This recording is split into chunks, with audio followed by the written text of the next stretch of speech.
Sobat Fitra, akhir-akhir ini kita sering banget nemuin kasus-kasus di dunia pendidikan ya, mulai dari perundungan, kecurangan masuk perguruan tinggi, sampai kekerasan seksual yang pelakunya bukan orang lain loh, melainkan pengajarnya sendiri. Wajah pendidikan kita ini akhirnya mendapatkan sorotan dari survei Program for International Student Assessment atau PISA pada tahun 2018. Lagi-lagi menempatkan Indonesia dalam peringkat belakang, yaitu 72 dari 77 negara. Skor PISA ini menunjukkan bahwa keterampilan dan kemampuan siswa di Indonesia dalam bidang membaca, matematika, dan sains masih lemah. Indonesia mendapat rata-rata skor 382, stagnan jika dibandingkan dengan skor pada tahun 2003. Menurut OECD pada tahun 2018. Menurut kalian, apakah problem kualitas pendidikan yang banyak itu adalah persoalan tata kelola anggaran atau persoalan yang lainnya? Sepertinya kita bisa bilang 50%-nya itu persoalan anggaran. 50-nya masalah komitmen pemerintahan baik pusat dan daerah terhadap target dan capaian yang ada dalam dokumen perencanaan. Kenapa demikian? Karena sebesar apapun alokasi anggaran pendidikan, jika pemerintahan daerah tidak mampu mengelola anggaran dengan baik, maka yang terjadi adalah pemborosan dan ketidakkonsistenan dokumen perencanaan dengan alokasi anggaran atau alokasi anggaran dengan realisasinya selalu menjadi biang kerok buruknya kualitas pendidikan.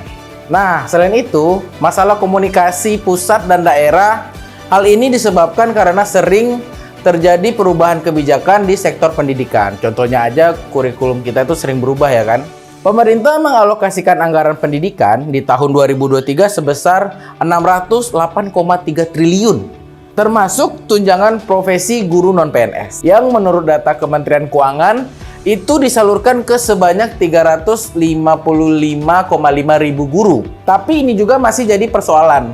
Mandeknya pencairan karena data nama-nama guru yang tidak valid dan sinkron. Lagi-lagi masalah pendataan yang tidak valid menyebabkan guru-guru frustasi. Alokasi ini juga buat biaya operasional sekolah bagi 44,2 juta siswa dan untuk biaya operasional PAUD bagi 6,1 juta peserta didik. Nah, sementara itu masalah korupsi masih banyak terjadi di level berlapis. Mulai dari sekolah, perguruan tinggi, oleh guru hingga kepala daerah. Korupsi pendidikan yang ditindak aparat penegak hukum sepanjang Januari 2016 hingga September 2021 terdapat 240 kasus dan menimbulkan kerugian sebesar 1,6 triliun. Dan mungkin nominalnya lebih karena banyak proyek pengadaan barang dan jasa yang mangkrak, tidak sesuai kebutuhan dan tidak sesuai dengan manfaatnya. Di tahun depan, prioritas program pendidikan di Indonesia yaitu peningkatan akses pendidikan pada seluruh jenjang pendidikan melalui perluasan wajib belajar dan bantuan pendidikan. Peningkatan kualitas sarana prasarana penunjang kegiatan pendidikan, terutama di daerah 3T, penguatan link and match dengan pasar kerja, pemerataan kualitas pendidikan, penguatan kualitas layanan PAUD. Kita kawal ya. Karena pendidikan adalah hak dasar warga negara. Salam transparansi.